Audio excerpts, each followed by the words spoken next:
Hello everybody, welcome back to my YouTube channel. Today in this video I am talking about Nano Dimension Limited stock.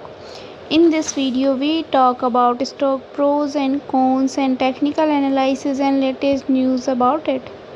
Stock is trading at 3.02 US dollar with 4.50% positive in a day. We can easily see stock was volatile for a day. The volume of stock was recently at all-time high, so the fundamental stock is much pretty better than other penny stock. Before buying and selling the stock, please consult your financial advisor. Today's video is done. Thanks for watching. Please subscribe my YouTube channel and like the video and also comment or related queries.